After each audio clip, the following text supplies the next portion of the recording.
Hello everyone, welcome to Law Studio Associates. आज की इस वीडियो में हम बात करेंगे what is TAN number.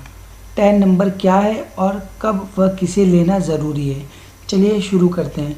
Video शुरू करने से पहले अगर आपने अभी तक चैनल को सब्सक्राइब नहीं किया है तो चैनल को सब्सक्राइब करें और सभी नोटिफिकेशन के लिए बेल आइकन को ऑन करें। अगर आपको इनकम टैक्स या जीएसटी से रिलेटेड किसी भी टॉपिक पर वीडियो चाहिए तो आप कमेंट करके बता सकते हैं।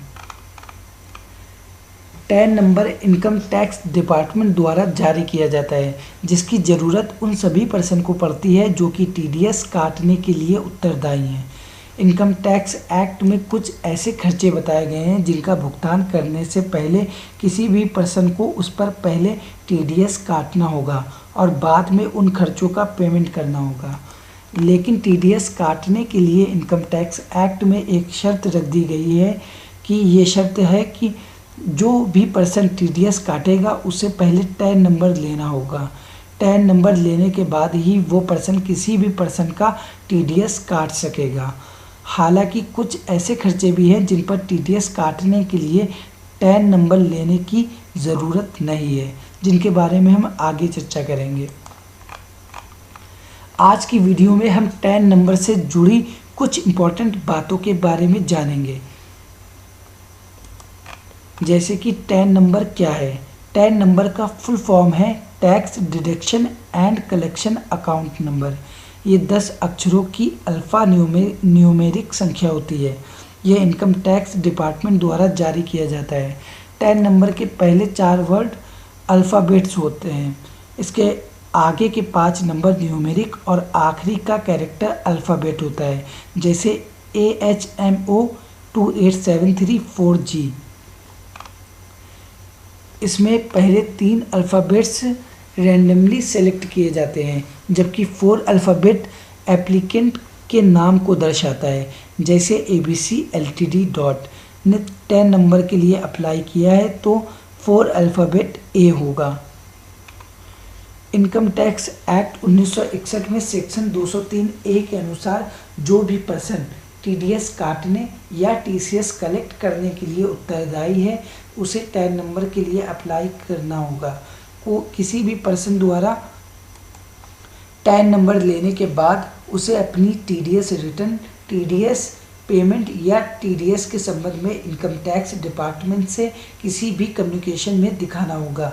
ऐसा नहीं करने पर उस पर पेनाल्टी लगाई जाएगी। टैन नंबर लेने के लिए किसे अप्लाई करना ज़रूरी है।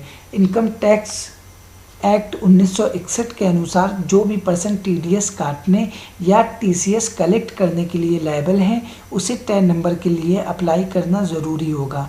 हालांकि कुछ पर्सन जो कि स्पेसिफाइड खर्चे के संबंध में टीडीएस काटते हैं तो उन्हें टैन नंबर लेने की ज़रूरत से मुक्त कर दिया गया है, यानी कि किसी विशिष्ट खर्चे का पेमेंट करने वाले पर्सन बिना टैन नंबर लिए टीडीएस काट सकते हैं। ऐसे खर्चे हैं सेक्शन 194IA। यदि कोई पर्सन जो 50 लाख से अधिक प्रॉपर्टी खरीदता है तो उस पर टीडीएस काटना होगा, लेकिन इसके लिए उसे टैक्स नंबर के लिए टैन नंबर के लिए अप्लाई करना होगा। इस सेक्शन के बारे में अधिक जानने के लिए किसी भी प्रॉपर्टी पर वीडियो काट रहे हैं। इसके बाद हम देखेंगे सेक्शन 194IB। ऐसा इंडिविजुअल या हिंदू अनडिवाइडेड फैमिली जिसकी टैक्स ऑडिट नहीं होनी हो, अगर वो 1 महीने में 50,000 से अधिक के रेंट का पेमेंट करता है तो उसे इस पर टीडीएस काटना होगा। इस सेक्शन में भी टीडीएस काटने के लिए टैन नंबर लेने की ज़रूरत नहीं है। इन 2 तरह के खर्चों पर टीडीएस काटने के लिए टैन नंबर लेने की ज़रूरत नहीं है। हालांकि टीडीएस डिडक्ट करने के लिए पैन कार्ड आपके पास होना चाहिए, लेकिन जहां आपको टैन नंबर लेने की ज़रूरत है वहां पर आप पैन नंबर से काम नहीं चला सकते। टैन नंबर लेने के लिए कौन अप्लाई कर सकता है। इनकम टैक्स एक्ट के अनुसार निम्न पर्सन टैन नंबर लेने के लिए अप्लाई कर सकते हैं: individual, Hindu undivided family, company, firms, trust, central या स्टेट गवर्नमेंट या local authority, association of person how to apply for TAN number. TAN number के लिए कैसे अप्लाई करें। टैन नंबर लेने के लिए ऑनलाइन और ऑफलाइन दोनों तरीके से आवेदन किया जा सकता है। ऑनलाइन आवेदन के लिए आपको NSDL वेबसाइट पर जाना होगा। इसके बाद फॉर्म 49B भरना होगा और इसे सबमिट करना होगा। सबमिट करने के बाद एप्लीकेबल फ़ीस का भुगतान करना होगा, जो कि डिमांड ड्राफ्ट, चेक, क्रेडिट या डेबिट कार्ड या नेट बैंकिंग के द्वारा किया जाएगा। ऑफलाइन आवेदन कैसे करेंगे। टैन नंबर के लिए ऑफलाइन भी आवेदन किया जा सकता है। इसके लिए आपको ऑफलाइन फॉर्म 49B भरना होगा। इसके बाद इसे किसी भी टैक्स इंफॉर्मेशन नेटवर्क और सेंटर पर जमा करवाना होगा। ऑफलाइन फॉर्म 49B जमा करवाने के लिए इसके साथ कोई भी डॉक्यूमेंट्स जमा नहीं करवाए जाते हैं, लेकिन यदि ऑनलाइन फॉर्म भरा जा रहा है तो जनरेट हुआ एक्नॉलेजमेंट को NSDL के एड्रेस पर भेजा जाएगा। क्या TDS और TCS के लिए अलग अलग टैन नंबर की अनिवार्यता है। एक बार लिया गया टैन नंबर TDS काटने और TCS कलेक्ट करने दोनों के काम आता है। TDS काटने और TCS कलेक्ट करने के लिए आप लिए सिर्फ एक ही टैन नंबर ज़रूरी होता है। साथ ही अगर कोई पर्सन अलग अलग खर्चों जैसे कमीशन, सैलरी, इंटरेस्ट ETC पर TDS काटता है तो भी उसे अलग अलग टैन नंबर की आवश्यकता नहीं पड़ती है। टैन नंबर को कहाँ पर काम में लिया जा सकता है। टैन नंबर को निम्न डॉक्यूमेंट्स में दिखाना ज़रूरी होता है।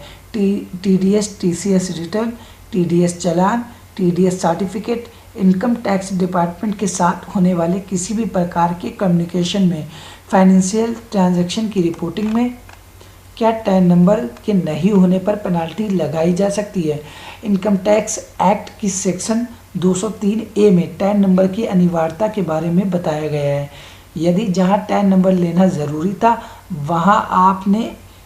वहां आपने इसको नहीं लिया तो निश्चित रूप से आप पर पेनाल्टी लगाई जाएगी।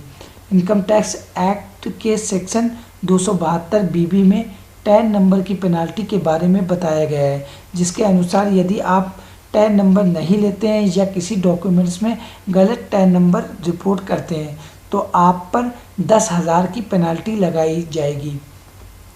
यहाँ सबसे इम्पोर्टेंट बात यह है कि अगर कोई पर्सन एक से अधिक टैन नंबर नहीं ले सकता है, कोई पर्सन एक से अधिक टैन नंबर नहीं ले सकता है, लेकिन अलग अलग ब्रांच या डिवीज़न होने पर अलग टैन नंबर के लिए अप्लाई कर सकता है। ये थी टैन नंबर के संबंध में जानकारी। अगर आपको हमारा वीडियो अच्छा लगा हो तो इसे आगे ज़रूर शेयर करें और इसी तरह की GST और इनकम टैक्स से रिलेटेड किसी भी टॉपिक पे आपको वीडियो चाहिए तो आप कमेंट करके बता सकते हैं। अगर आपको वीडियो अच्छी लगी हो तो चैनल को सब्सक्राइब करें, साथ ही बेल आइकन को ऑन करें सभी नोटिफिकेशन के लिए।